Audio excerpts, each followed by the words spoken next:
Matapos ang ilang buwang pagtatago, biglang nagpakita sa Senado si Senador Bato de la Rosa. Ito'y sa usap-usapan noon na mayroon ng warrant of arrest na inilabas ang International Criminal Court laban sa senador. Pero kung kailan lumutang ang senador, siya ring paglutang ng kanyang warrant of arrest. Ang kopya nito, bitbit ni dating Senador Antonio Trillanes IV sa loob ng Senado. Ako personally, nandito ako kasi hinamon niya ako eh. Diba? Hinamon niya ako. Kaya sinama ako yung mag-aaresto. Diba? O ngayon,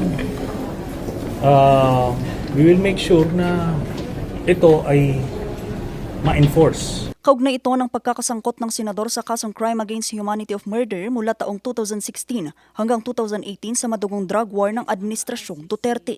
Kalaunan kinumpirma ng ICC na mayroon ng inilabas na warrant of arrest.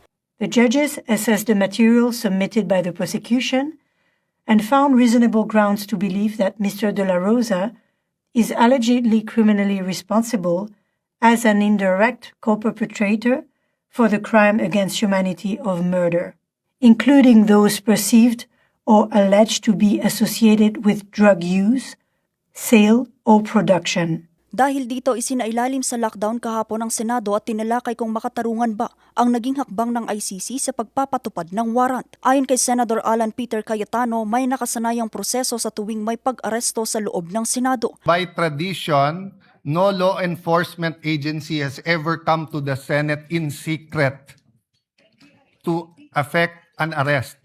Usually they have an arrest warrant and they coordinate with the office of the Senate President, and the Senate President calls a caucus to get the details. No? But just for the record, no senator was allowed to be arrested ever inside the Senate premises. Enrile, Estrada, Revilla, I think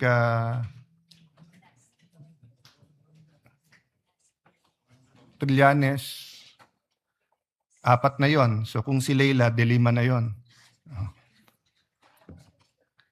Never been allowed arrested. And there's always been coordination with the office of the Senate President. Ilan naman sa mga kasamahan ni De La Rosa sa Senado ang hindi sang-ayon sa posibleng pag-aresto sa kanya. Hindi pa naman napatunayan niya na may kinalaman si Bato. Pero kung ang publiko ang tatanungin, mas nanaisin daw nila na pagtuunan ng pamahalaan ang mga suliraning kinakaharap ng bansa.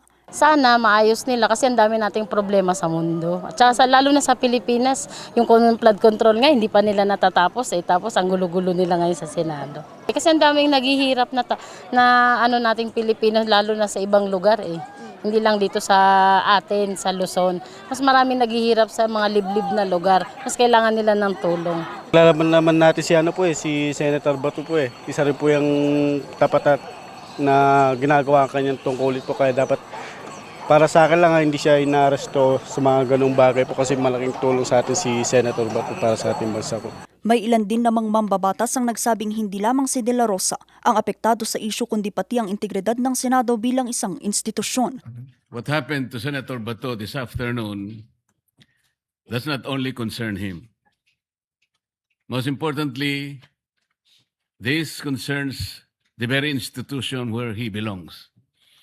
It is not only a disrespect to an incumbent and sitting senator of the Republic, but this is an act ridiculing this institution. Hindi muna inaresto ng NBI si De La Rosa dahil isinailalim siya sa protective custody ng Senado. Tiniyak naman ng senador na haharapin niya ito. As I have said, haharapin ko yan kung idaan lang nila sa proseso. Kung merong totoong warrant of arrest, dalhin nila sa local court, ayusin nila, then pag-usapan natin at haharapin namin yan. Naghain na ang kampo ni De La Rosa sa Korte Suprema ng Extremely Urgent Supplemental Manifestation with Motion. Layunin nitong humingi ng Temporary Restraining Order o TRO laban sa pag-aresto o pagsuko sa kanya sa ICC. Kapag naaprubahan ito, pansamantalang mapipigil ang pag-aresto o pag-turnover kay De La Rosa habang dinidinig ng lokal na korte ang kanyang kaso. Maliban dyan, pinag-aaralan na rin ng kampo ng senador ang paghain ng writ of amparo at writ of habeas corpus sa Korte Suprema. Vanessa Bugtong para sa Nation on the Move.